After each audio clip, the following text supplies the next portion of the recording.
Arezzo is a very old town. The first, let's say, settlement here in Arezzo dates back to 3,000 years ago. So we are talking about Etruscan people and then the Romans and so on. So we definitely have a lot of history to talk about.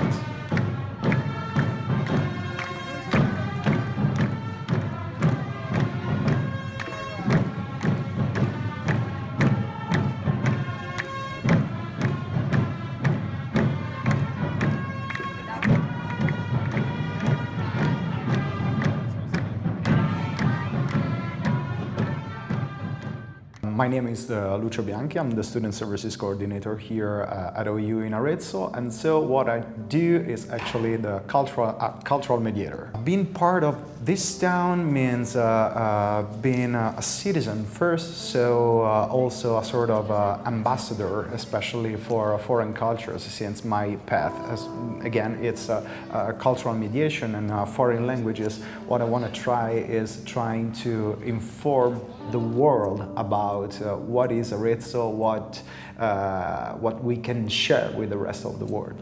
I kind of know a little bit the history of specifically one neighborhood, which is the oldest one. It's col citrone in Aretino, in the local dialect, which is Porta Crucifera, so the red and green one. And this is the oldest neighborhood because it was the very first core of Arezzo from which then the city expanded.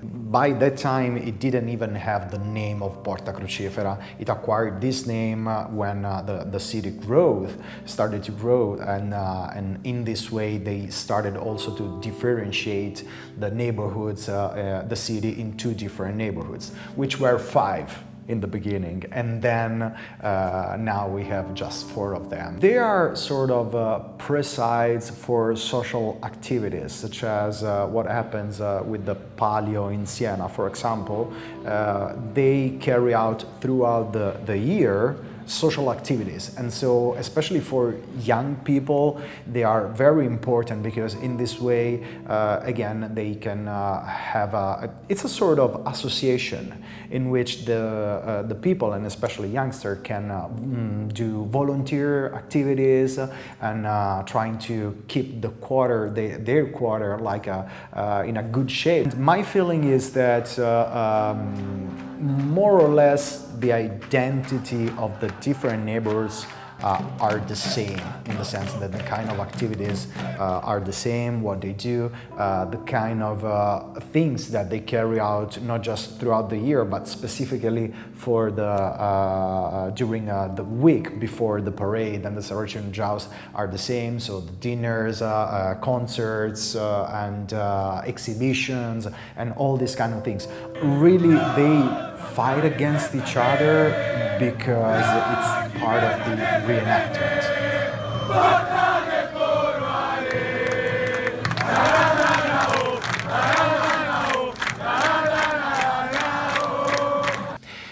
As you might know a little bit of the history of the Saracino Joust, the first writings that we have about the Saracino Joust, they date back to the 15th century. And then what happened is that throughout the time it was just a reenactment that in Arezzo was carried out whenever important figures were coming to Arezzo, such as like kings, dukes, and so on. And then throughout the time it was it had become something less and less important until it disappeared completely on the 17th century, more or less. Then what happened is that with fascism and Mussolini, 1931, if I'm not getting wrong, since Mussolini was trying again to recreate an Italian identity and giving to each town a proper identity, such as Arezzo has a medieval identity, let's say, he tried to put an effort and revitalize, have the joust come alive again. I feel that in general Italians there, and so including local people from Arezzo, we are so accustomed to have history all around us that most of the times, too often, I would say, we just don't care too much about what we have. The Joust, apart from being a reenactment, it's also a sport event. That's why people are really into it, and they are really a profound passion for it.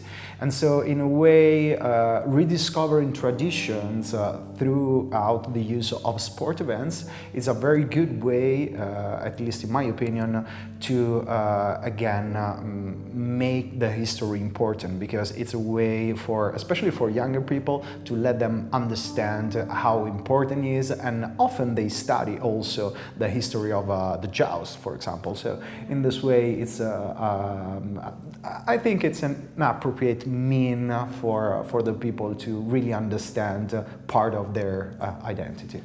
The Saracino Joust is held in Arezzo twice a year, one in June and one in September. It is a big week, especially for the quartieristi, so of those people belonging to a certain neighborhoods, the supporters, let's say, because they have every single day rehearsals for the parade, for the music, and for the event itself before the Joust.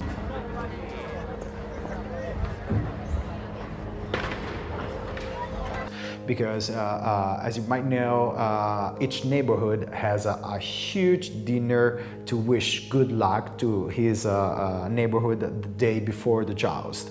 And throughout the times, these dinners have become really huge. They started with few people, and nowadays they really close the streets, and they make them pedestrian because they have to set tables. Last time in Santo Spirito they had more than 1,000 people for dinner in just one neighborhood. So, and plus the concert and all these kind of things. So they have to set up with all volunteer actions. That's why the volunteers and the supporters for their neighborhood are very important. It's very difficult to say which is the most important role, because it's really a community event. And so without having so many people working behind the scenes, the Saracino Joust just won't happen. And there are important roles such as the speaker, for example, who tells the scores every time, which is one of the symbolic figures, let's say, of the Joust itself.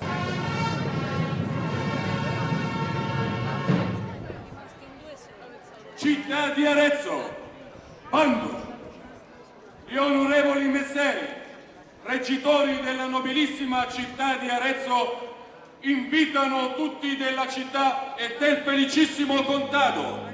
But also the judges are very important. The knights who fight are very important. Those people who stop the puppet from spinning are very important. So again, it's important to create a synergy in between all these different characters in order to have really a good high quality event. Whenever there is one free spot, there is like a huge fight among the people because they want to be in it. Also those people who play the band obviously are definitely very important characters. The majority of them are musicians from Arezzo. The flag wavers, they travel all around the world to take Arezzo and the history of the Saracino Joust out of our medieval walls, let's say. They really travel a lot. Last time, if I'm not getting wrong, they were in Japan talking about it. So again, it's a community effort. And for each Joust, there is a different golden lance, which is a trophy. So instead of winning like a cup or things like that, they win a trophy. And in fact, if you go to the museum of each neighborhood, because the neighborhood has, every neighborhood has his own museum, and they have exposed, obviously displayed all the golden lances that they have won throughout the years.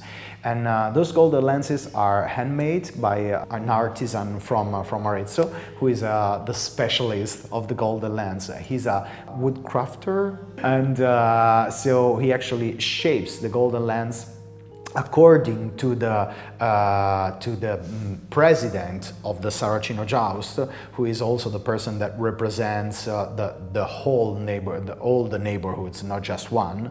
And so, according to the president of the Joust, they realize a different lens every time, and they dedicate the lens to somebody. So it could be like a musician in past times such as Giuseppe Verdi. It could be the Madonna del Conforto, who is one of the most important symbol of Arezzo. So depending on what they wanna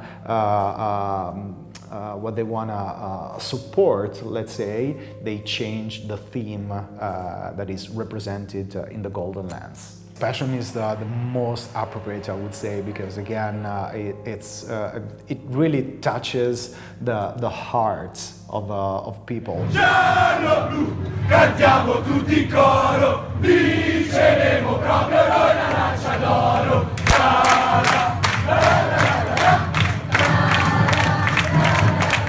And so, as every other sport event, the Joust is something that allows people to gather around a certain subject, and so again creating a strong identity, especially for the different neighborhoods.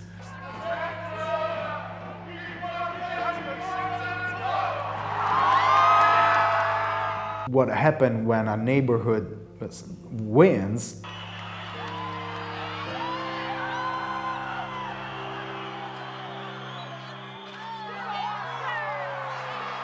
is that a flood of people start to come down from the bleachers and invade the square and the track where the horses are running and things like that. And then everybody like shouting and crying and showing the golden lens.